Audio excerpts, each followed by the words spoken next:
Nessa noite eu quero compartilhar uma palavra do qual eu quero mostrar para você aquilo que você é. A tua verdadeira identidade. Antes de eu começar essa mensagem, eu queria fazer uma declaração junto com você, amém? Tome a sua Bíblia, segure nas mãos se você está com a Bíblia. E diga assim: esta é a palavra de Deus. Eu sou o que a Bíblia diz que eu sou. Eu tenho o que a Bíblia diz que eu tenho. E eu posso o que a Bíblia diz que eu posso. Diga assim: nada além disso, nem nada menos que isso. Amém? Aleluia? Glória a Deus. Eu quero que você vá comigo em Isaías. Eu já vou dizer aqui o capítulo e o versículo. Isaías 40, verso 3. Isaías capítulo 40, verso 3.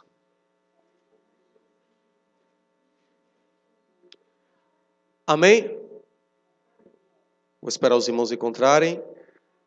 Livro do profeta Isaías, capítulo 40, verso 3. Quantos acharem, digam amém para eu saber.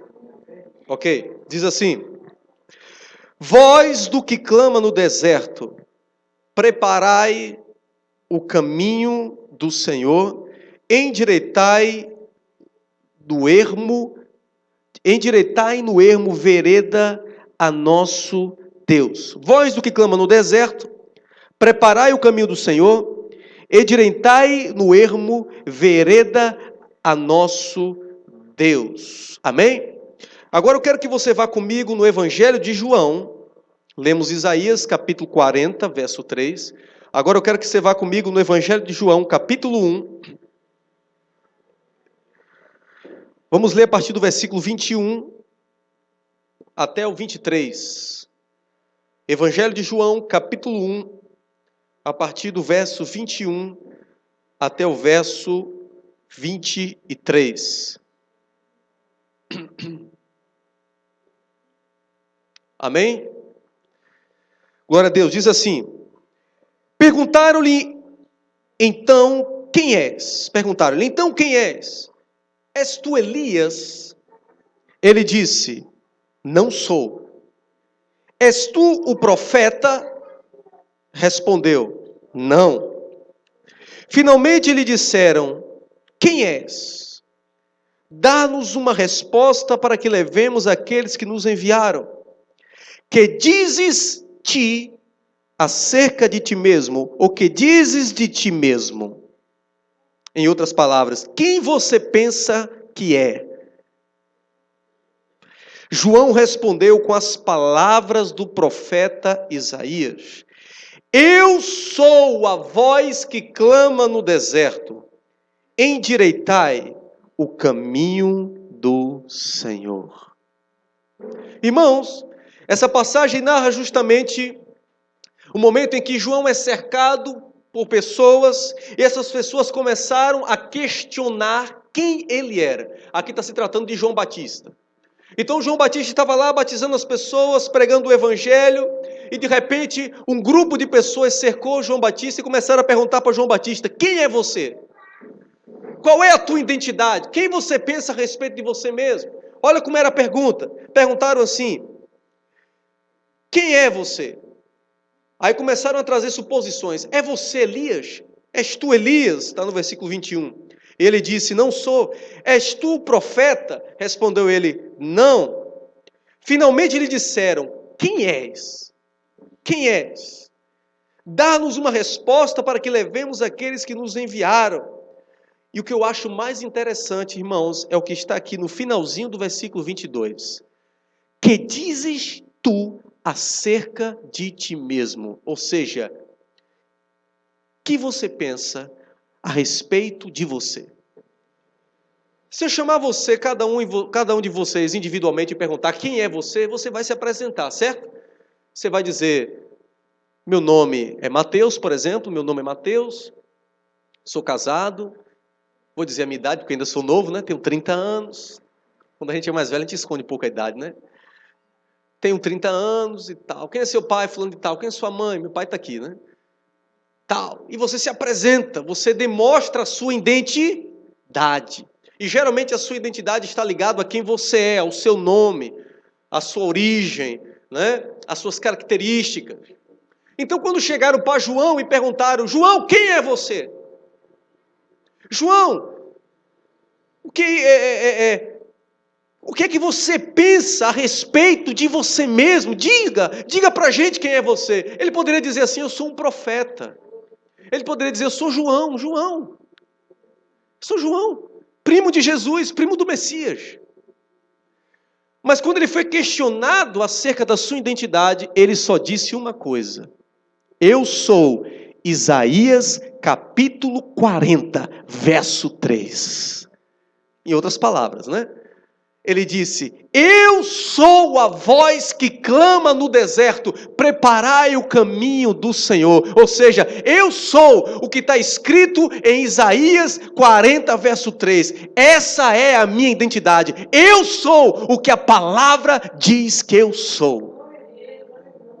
Quando João foi questionado quem ele era, ele poderia dar inúmeras respostas. Ele poderia dizer de onde ele veio, ele poderia dizer quem era sua mãe, quem era o seu pai, a sua origem. Ele poderia, dizer sou primo de Jesus. Não, mas ele disse: o que eu sou, você quer saber quem eu sou? Eu vou dizer: eu sou o que está escrito ao meu respeito. Eu sou o que o profeta Isaías disse, porque o que o profeta Isaías disse estava falando a respeito de mim. Essa é a minha identidade. Irmãos, é muito importante você entender isso. Você entender que a tua vida, a tua identidade é tão somente o que a Bíblia diz que você é. Uma certa feita, um homem chamado Nicodemos foi até Jesus e falou para Jesus assim: Jesus, como é que eu faço para herdar a vida eterna? Como é que eu faço para entrar no reino dos céus? Jesus falou: você vai ter que nascer de novo. E aí Nicodemos chega para Jesus e diz assim: Jesus, mas como eu posso nascer de novo? Pode eu voltar para o ventre da minha mãe e nascer? Jesus falou: não estou falando disso. Aí Jesus falou: quem é nascido da carne é carne, mas quem é nascido do Espírito é Espírito. Eu vou repetir essa resposta de Jesus porque isso é muito importante.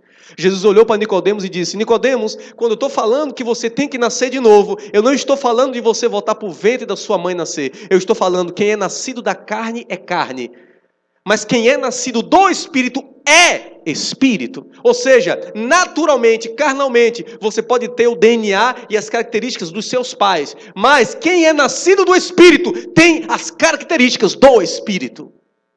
Quem é nascido do Espírito, a sua real identidade é no Espírito. Quem é nascido do Espírito, a sua real identidade é a sua nova criação em Cristo Jesus.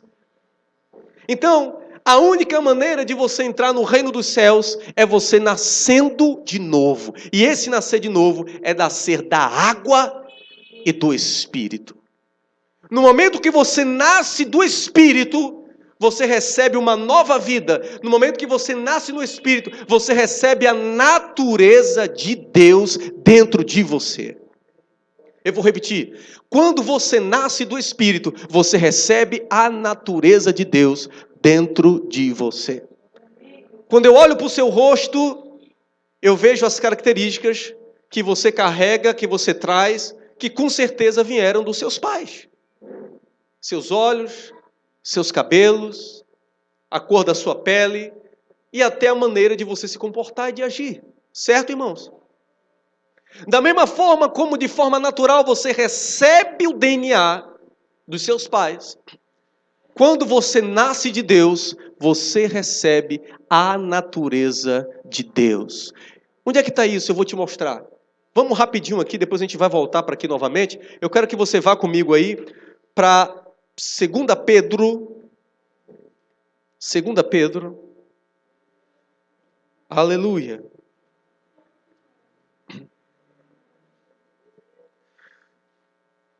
Hebreus, Tiago, 1 e 2 Pedro. 2 Pedro, capítulo 1. Vamos ler verso 3 e 4. 2 Pedro, capítulo 1, verso 3 e 4. Quantos acharam? Amém? Anote esse texto na sua Bíblia, risque, marque na sua Bíblia para você lembrar sempre disso. Vamos ler? Diz assim: o seu divino poder nos deu tudo, diga assim, tudo.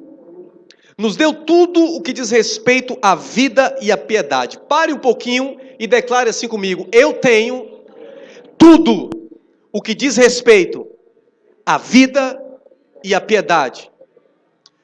Sou eu que estou dizendo isso? Não. A Bíblia está dizendo que você tem tudo. Você não tem falta de nada. Você tem uma vida plena. E essa vida plena Deus te deu.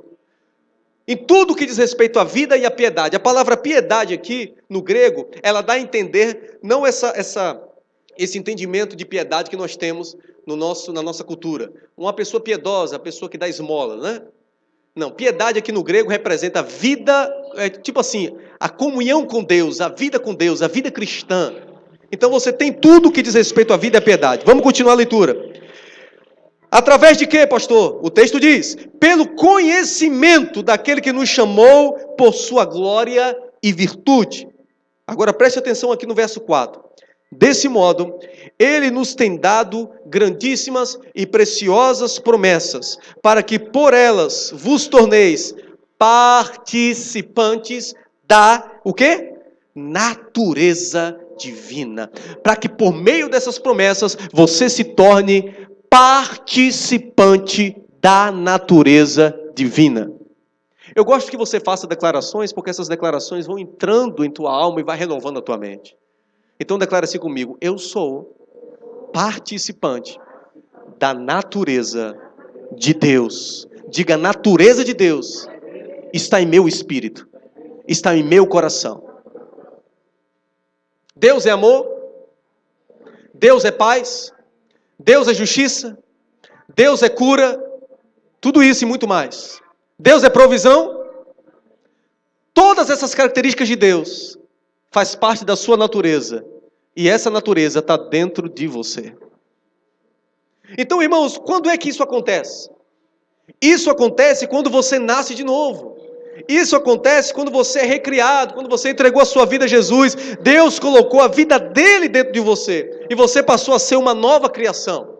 Então, irmãos, toda vez que você pensar a respeito de você, pense como a Bíblia diz que você é. Amém, irmão? Então, querido, quando João foi questionado a respeito de sua identidade, quando foram perguntar a João quem ele era, ele disse: não, eu sou o que está escrito, eu sou o que está lá em Isaías, aquilo que a Bíblia dizia que eu era, eu sou, eu trago essa responsabilidade sobre mim e vou fazer cumprir a palavra através da minha vida. E não foi diferente com Jesus. Quando olhamos para a vida de Jesus, entendemos que Jesus sabia muito bem quem ele era. Às vezes, irmãos, quando olhamos para Jesus, apenas imaginamos o Jesus, Deus, e esquecemos do Jesus que andou por essa terra há 3 anos e meio como homem, que se esvaziou de toda a deidade e tomou forma humana e habitou no meio de nós. Esse Jesus homem, que andou aqui nessa terra por 3 anos e meio, ele precisava entender quem ele era, ele precisava entender a sua missão. E como foi que ele entendeu a sua missão e ele entendeu quem ele era? Para quem não sabe, irmãos, Jesus era um judeu, certo? No costume judeu, uma criança de 12 anos, judia, já conhece toda a lei. Uma criança hoje, atualmente, de 12 anos, ortodoxa, judia ortodoxa, já conhece toda a lei. Só que Jesus, é claro, ele tinha algo ainda mais especial. Quantos se recordam que quando Jesus, com 12 anos, foi no templo, as pessoas ficavam admiradas com tanto conhecimento, tanta sabedoria que ele tinha? Com 12 anos de idade. Então Jesus conhecia a Bíblia, Jesus conhecia as Escrituras, e ele sabia o que os profetas tinham falado a respeito dele. Ele sabia o que a lei dizia a respeito dele. Ele sabia o que a palavra dizia a respeito dele. Você quer ver um exemplo disso? Vá para o Evangelho de Marcos, ou melhor, de Lucas, perdão. Evangelho de Lucas, capítulo 4. A gente vai ver aqui a tentação de Jesus no deserto. E depois nós vamos ver o que acontece quando ele entra em Nazaré. Quando ele sai da tentação e vai para Nazaré. Evangelho de Lucas, capítulo 4. Quantos acharam aí? Amém? 4, a partir do verso 1. Diz assim: Jesus, cheio do Espírito Santo, voltou do Jordão e foi levado pelo Espírito ao deserto, onde por 40 dias foi tentado pelo diabo. Naqueles dias não comeu coisa alguma, e terminados eles, teve fome. Terminado esses dias, teve fome. Disse-lhe o diabo: se tu, a palavra se, ela nos dá a entender de que? Se, dúvida. Então ele disse: se tu és o Filho de Deus, diz a esta pedra que se transforme em pão. Olha o que o diabo disse para Jesus. O diabo estava o tentando. A gente sabe que o diabo estava tentando Jesus aqui não somente em transformar a pedra em pão. O diabo estava tentando Jesus a ele perder a noção de quem ele era. O diabo estava tentando Jesus aqui, colocando em dúvida a respeito da sua identidade de filho de Deus. E o diabo disse: se tu és filho de Deus. Jesus sabia que ele era filho de Deus, amém, irmãos? Ele tinha acabado de ouvir isso no batismo. Quando ele foi batizado, ele estava lá, a Bíblia diz que o Espírito Santo veio como pomba sobre ele, e de repente se ouviu do céu o quê? Esse é meu filho amado, em quem me comprazo. Então ele sabia que ele era filho de Deus. Mas o diabo tentava nessa identidade. Ou seja, Jesus precisava crer. Ah, pastor, Jesus precisava crer, ele não era Deus? Não, mas quando ele estava aqui na terra, se esvaziou de toda a deidade, Jesus tinha fé. E ele precisava crer. Então ele precisava crer que o que a Bíblia dizia a respeito dele era ele. Amém? Então é tanto que o diabo tentou ele nesse aspecto. E aí aqui vamos ver as outras tentações que o diabo trouxe sobre Jesus. Mas vá no versículo 14 do capítulo 4. No momento em que Jesus sai do deserto e ele entra na Galileia e vai para Nazaré.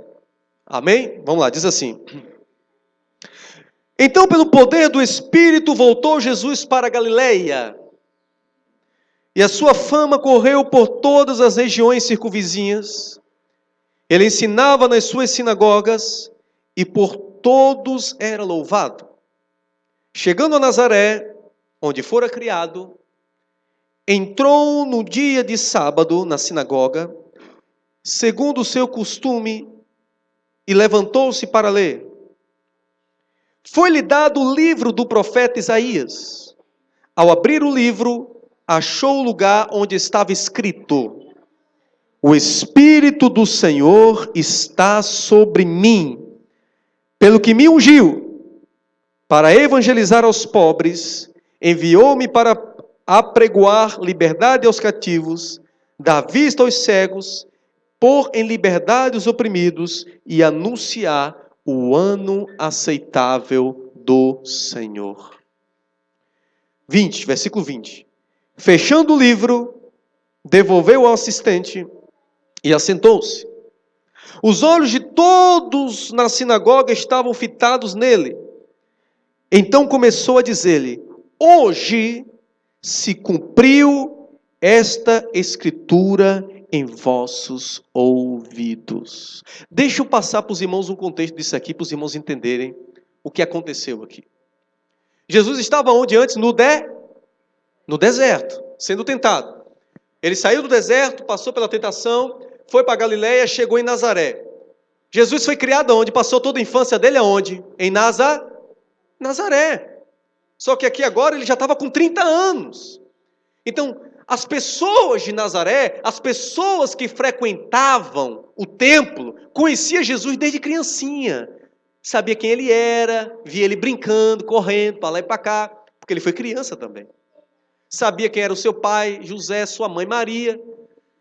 E naquele momento Jesus entra na sinagoga. Para quem não sabe, naquele tempo era dessa forma. A pessoa que fosse pegar, anunciar, trazer alguma mensagem na sinagoga, ela fazia o seguinte: ela subia o púlpito, tinha um púlpito como se fosse, não como esse, né? Mas tinha um púlpito como se fosse uma igreja hoje atual, na sinagoga, e a pessoa pegava o rolo, aqui fala livro, mas era um rolo. E a pessoa que fosse trazer a mensagem, ela pegava o rolo, abria o rolo, e o que caísse, ela lia. Vocês estão entendendo? O que caísse, essa pessoa lia. Então, naquele momento, Jesus pegou o rolo, e a gente vai dizer de forma, como se fosse uma forma de coincidência, mas não foi coincidência, né? Foi propósito de Deus. Quando Jesus pegou o rolo que abriu, caiu em Isaías capítulo 61, que diz: o Espírito do Senhor está sobre mim, porque Ele me ungiu. No momento em que Jesus leu esse texto na sinagoga, Jesus falou o quê? Esse dia se cumpre hoje. Ou seja, esse texto está falando de mim. No momento em que Jesus leu Isaías 61, ele tinha plena convicção que ele era o que a palavra dizia que ele era. Irmãos, quem sabe muitas pessoas que estavam ali no templo falavam assim: quem é esse? Isso aí não é Jesus que ficava brincando aqui o tempo todo, rapaz? Se fosse na nossa época, dizia assim: ele não jogava bola aqui, brincava aqui, né? Não era o Jesus, filho do carpinteiro? Agora ele está aqui dizendo que ele é o Messias. Agora ele está aqui diante de nós dizendo que ele é Deus, que ele é o que Isaías falou a respeito dele, que ele é essa pessoa. Vamos lá. Então, irmãos, mais uma vez, Jesus aqui manifestou a sua identidade. Ele sabia o que a Bíblia dizia a respeito dele. Você quer ver um outro exemplo de Jesus? Vou te mostrar. Vá comigo em Hebreus. Hebreus, capítulo 10, versículo 5. Hebreus, capítulo 10, versículo 5, está falando a respeito de Jesus. Hebreus, capítulo 10, verso 5. Vamos ler o verso 5 até o 7. Posso ler? Diz assim: pelo que ao entrar no mundo diz, quem foi que entrou no mundo? Jesus, né? Tomou forma humana, entrou no mundo. Pelo que ao entrar no mundo diz, sacrifício e oferta não quisestes, mas corpo me preparaste. Não te deleitaste em holocaustos e ablações pelo pecado, mas eu disse, aqui estou. Aí está em parênteses, talvez não esteja, mas algumas Bíblias vão estar. No teu livro, ou no teu rolo do livro, está escrito de mim, para fazer, ó Deus, a tua vontade. Aleluia. Está entendendo, irmão? Jesus falou: ao entrar no mundo, quando eu cheguei no mundo, como eu tomei forma humana, um corpo me foi dado. Eu recebi um corpo físico. Ofertas e sacrifícios não quiseste, mas um corpo me preparaste. No teu livro, no teu rolo, que livro é esse? Que rolo é esse? A palavra de quê? De Deus. Ou seja, na palavra de Deus, no teu rolo, no teu livro, está escrito ao meu respeito. Aí ele diz: cumpre, Senhor, a tua vontade. Ele estava dizendo, irmãos, no que estava escrito ao meu respeito, eu ia fazer o que estava escrito ao meu respeito ser cumprido. A todo tempo, Jesus sabia, vou repetir, o que a Bíblia dizia a respeito dele, e ele queria fazer isso ser cumprido. Quando se recordam quando Jesus estava lá no Getsemane? Qual foi a oração que Jesus fez no Getsemane, irmãos? Todo mundo aqui conhece. Você não precisa ser crente para saber disso. Jesus estava lá no Getsemane, orando em agonia, sabendo que horas após ele ia estar sofrendo e morrendo em nosso lugar. E qual foi a oração? Pai, se possível, passa de mim este cálice, mas que não seja feita a minha vontade, mas a tua. Jesus tinha uma vontade, irmãos? Tinha. Ele tinha uma vontade, porque ele disse que não seja feita a minha vontade, mas seja feita a tua vontade. Naquele momento ali, a gente pode olhar para esse texto e entender, quando ele diz, no teu livro está escrito ao meu respeito, para fazer, ó Deus, a tua vontade. Está aqui. Aleluia. Naquele momento ele sabia que tudo que estava escrito a respeito dele precisava se cumprir, e ele tinha que cumprir letra por letra, palavra por palavra, que falava no texto sagrado a respeito dele. Pastor, o que o senhor quer dizer com isso tudo? O que é que o senhor quer dizer com João? O que é que o senhor quer dizer com Jesus se apresentando como cumpridores da palavra? Eu quero dizer para você, sabe o que nessa noite? Que da mesma forma como existia promessas a respeito de João, da mesma forma como existia palavras de Deus para Jesus, existe palavras e promessas de Deus para você. Existem coisas que Deus falou de você. Existem coisas que Deus falou ao teu respeito. E essas coisas é que definem a tua verdadeira identidade. É o que Deus pensa de você, é o que Deus diz a respeito de você, que define a tua verdadeira identidade. Por que eu estou dizendo isso, irmãos? Porque o diabo, ele é especialista em desconstruir a tua identidade. Ele leva você a problemas, ele leva você a circunstâncias, ele leva você a diversidades, para que essas diversidades e esses problemas, essas circunstâncias, queiram mudar a tua concepção acerca de si mesmo. Quantos estão entendendo? O inimigo começa a dizer para você, olha, Deus não está te ouvindo. O inimigo começa a dizer para você, olha, você não vai vencer. O inimigo começa a olhar para você e dizer assim, olha, você tem tanta falha. Você tem tanto erro, porque ele é acusador dos irmãos. O acusador é Satanás. Ele é o acusador dos irmãos. E o diabo começa a mostrar os teus defeitos e os teus erros. E fala assim, o que é que você está fazendo lá na igreja? Você vai para a igreja levantar a mão, adorar, você com tanta falha, para que você se olhe como Ele quer que você se olhe. Até o momento em que você olhar para as Escrituras, entender o que Deus diz a respeito de você, entender o que Deus fala a respeito de você, e fazer dessa palavra aqui a tua identidade. Quantos estão entendendo, irmãos?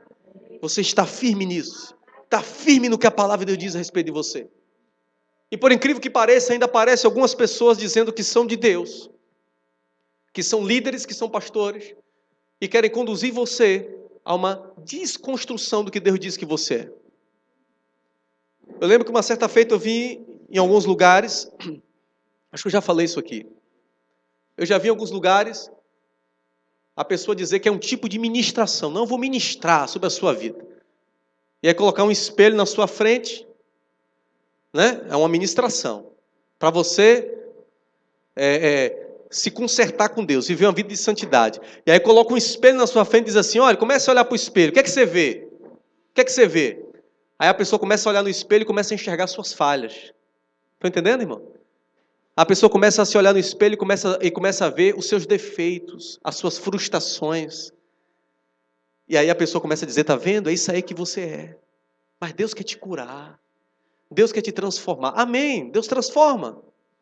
Mas se uma pessoa me colocar na frente do espelho, já falei isso aqui, e colocar você um dia que está ouvindo essa palavra, vocês que são daqui já entendem isso, e perguntar o que você vê, você só vai dizer o que Deus está vendo.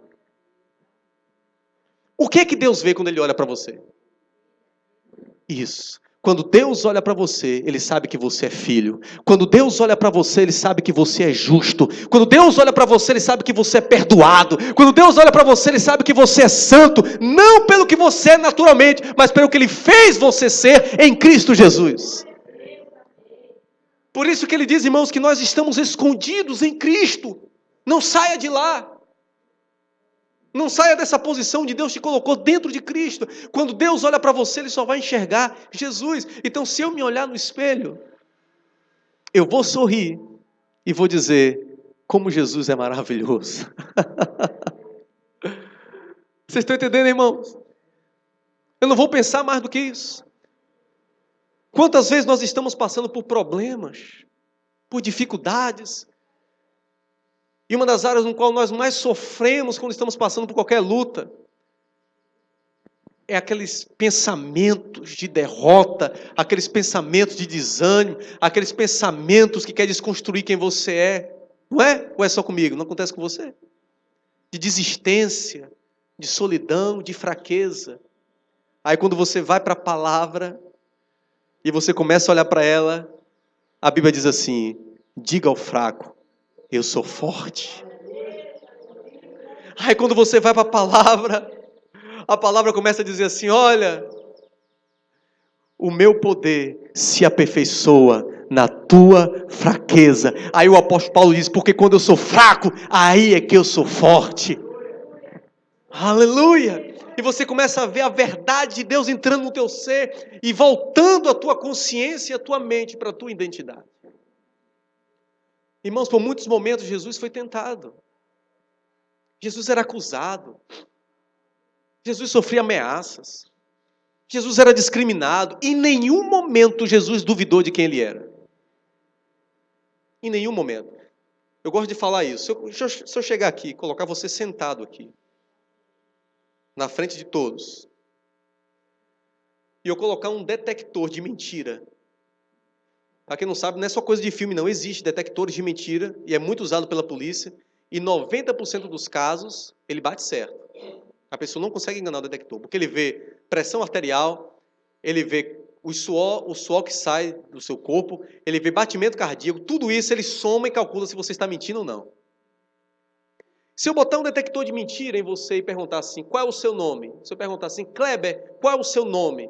Kleber vai dizer, sou Kleber Costa Queiroz. Está vendo que eu sei seu nome todo? Eu sou Kleber Costa Queiroz.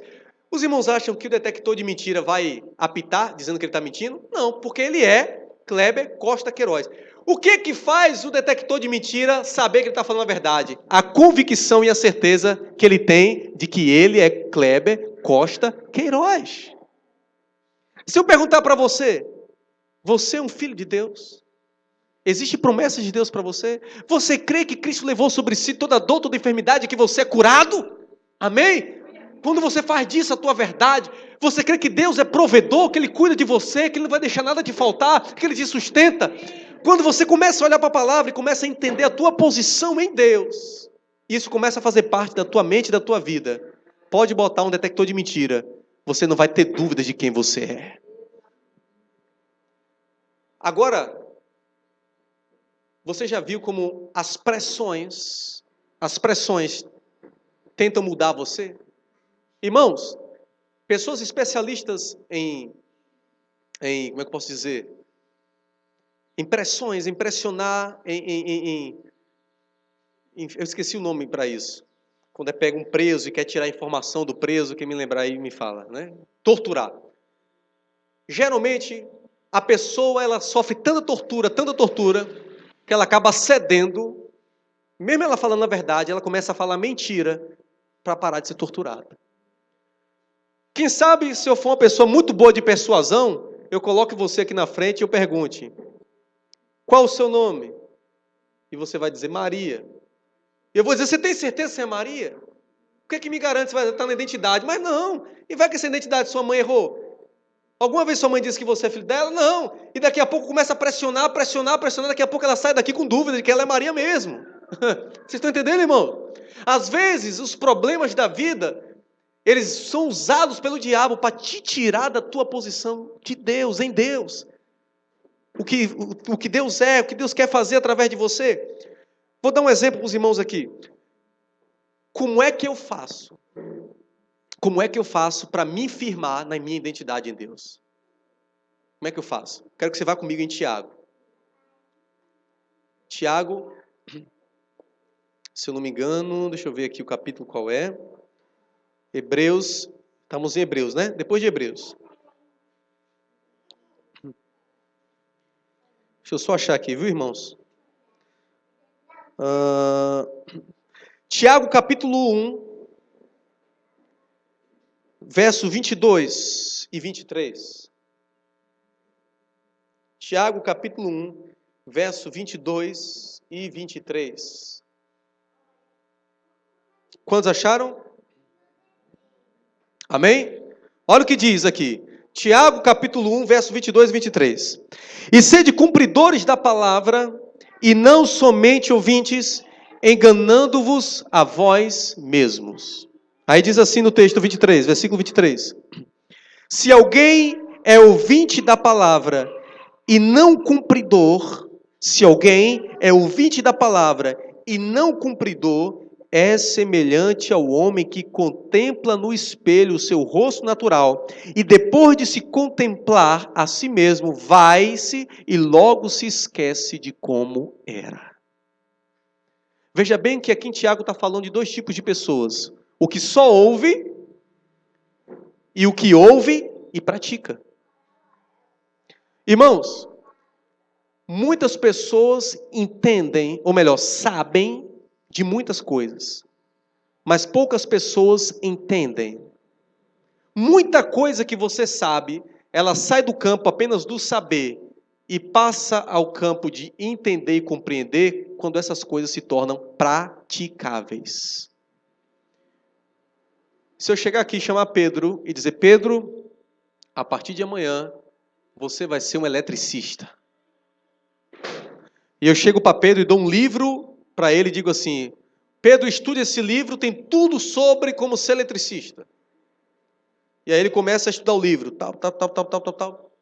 Beleza. Eu chego aqui, boto ele na cadeira e digo assim: Pedro, como é que faz para fazer a instalação de uma casa? Ele: olha, Mateus, faz assim, tal. Faz tudo. Ele responde tudo na ponta da língua. Aí eu digo para Pedro assim: agora, vamos ali e você vai fazer tudo conforme você estudou. Vocês acham que a primeira vez que ele fazer, ele vai ter a perfeição? Não. De acordo com o que ele for praticando o que ele sabe, mais aperfeiçoado ele vai ser. Ele vai trazer o ensino que está na mente dele e transformar isso em ação, em atitude. Então, irmãos, quando eu conheço a palavra, quando eu sei o que a Bíblia diz a respeito de mim e eu pratico, isso começa a fazer parte da minha vida. Isso começa a fazer parte da minha essência. Por isso que muitas pessoas sabem muitas coisas, mas não praticam. Aí o texto diz, olha aqui no versículo 23, que isso aqui é importante. Se alguém é ouvinte da palavra e não cumpridor, é semelhante ao homem que contempla o seu rosto natural e depois de se contemplar a si mesmo, sai dali e logo se esqueceu de como era. Olha para mim. Você sabe de como você é fisicamente? Claro que sim, né? Se você dizer para mim: rapaz, eu não sei como eu sou não, eu digo: procure um médico, porque você está com algum problema. Né? A Bíblia está dizendo aqui que o homem que ouve a palavra e não pratica é como se fosse um homem que chegasse na frente do espelho, se contemplasse, e quando ele saísse da frente do espelho, ele esquecesse de quem ele era. Ou seja, agora eu vou aqui trazer a revelação da palavra. A Bíblia está dizendo, irmãos, que aquele que ouve a palavra e não pratica, ele esquece de quem ele era. Por quê? Esse espelho aqui é a palavra. Quando você olha para a palavra e você se enxerga nela, você sabe o que ela fala a respeito de você, você conhece a sua identidade, o seu verdadeiro você está aqui, o seu verdadeiro eu está aqui. Mas quando você somente conhece e não pratica, você se viu aqui, e quando você sair daqui, você se esqueceu de quem era. Você sai de um culto como esse, regozijado, aleluia, que pregação maravilhosa, aprendi quem eu era, aprendi a minha identidade. Quando você sair por essa porta, se você não colocar em prática, no primeiro problema que aparecer, você já esqueceu de quem você era. Estão entendendo, irmãos? Então, se a Bíblia diz que eu sou algo, se existe promessa de Deus para a minha vida, eu vou começar a caminhar nessa palavra. Eu vou começar a viver essa palavra. Eu vou começar a andar nessa palavra. Dia após dia, dia após dia, dia após dia. Até essa palavra fazer parte de mim e até eu me tornar a palavra. O apóstolo Paulo disse assim, ó: vós sois cartas vivas. Vou repetir. Vós sois cartas viva. Vocês são cartas, escritas não por mão humana, mas pelo Espírito Santo de Deus. Diga assim: eu sou a carta de Deus aos homens. Diga: eu sou a carta no qual Deus escreveu com o Espírito Santo. Você é essa carta. Então, irmãos, firme-se no que a palavra de Deus diz que você é. Agora eu vou dizer uma coisa para você. Não tem como você saber a sua identidade se você não conhecê-la. Essa sua identidade está aqui. Jesus conhecia quem ele era. João sabia o que Isaías falou a respeito dele. E você? Você sabe o que a Bíblia diz a respeito de você? Você sabe o que Deus prometeu para você? Você sabe o que é que a palavra de Deus fala a respeito de você? Se você não sabe, eu te desafio a partir de hoje, você se aprofundar nesse livro. Você começar a estudá-lo e saber o que é que Deus pensa de você. Não queira ser mais do que Deus determinou para você ser e não queira ser menos do que Deus determinou para você ser. Nunca pense a respeito de si mesmo mais do que Deus quer que você pense. Vou fechar agora. Romanos capítulo 12, vamos lá, para a gente fechar. Para a gente fazer a celebração da ceia. Romanos capítulo 12.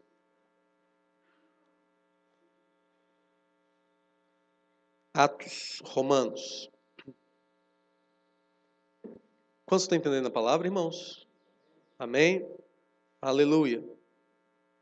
Então, quando vierem qualquer tipo de pensamento contrário ao que a palavra de Deus diz em você, quando os problemas tentarem desconstruir a tua verdadeira e real identidade, lembre o que a Bíblia diz a respeito de você. Romanos capítulo 12. Aleluia. Diz assim. Portanto, versículo 1. Vamos ler versículo 1, 2 e 3. Portanto, rogo-vos, irmãos, pela compaixão de Deus, que apresenteis os vossos corpos como sacrifício vivo, santo e agradável a Deus, que é o vosso culto racional. E não vos conformeis com este mundo, mas transformai-vos, diga-se, transformai-vos pela renovação do vosso entendimento, para que experimenteis qual seja a boa, agradável e perfeita vontade de Deus. Está falando aqui de renovação de mente. Transformar a mente, transformar o entendimento, para que você experimente a boa, a perfeita e a agradável vontade de Deus. Agora aqui no versículo 3 diz: pois, pela graça que me é dada, digo a cada um dentre vós que não saiba mais do que convém saber, mas que saiba com moderação, conforme a medida da fé que Deus repartiu a cada um. Eu não estou pedindo a você para pensar a respeito de você mesmo, ou saber a respeito de você mesmo mais do que convém, mas que você saiba a respeito de você mesmo, como Deus projetou a sua identidade. O que Deus pensa de você, esse é você. A Bíblia diz, aquele que não conheceu o pecado, Deus o fez ser pecado por nós, para que nele viéssemos ser feitos justiça de Deus. Todos os dias pela manhã, irmãos, eu levanto sabendo que eu sou a justiça de Deus, que eu sou filho de Deus, que eu tenho promessas. Amém? Então eu queria deixar essa palavra para você nessa noite. Você é o que a Bíblia diz que você é. Você tem o que a Bíblia diz que você tem. Você pode o que a Bíblia diz que você pode. Amém?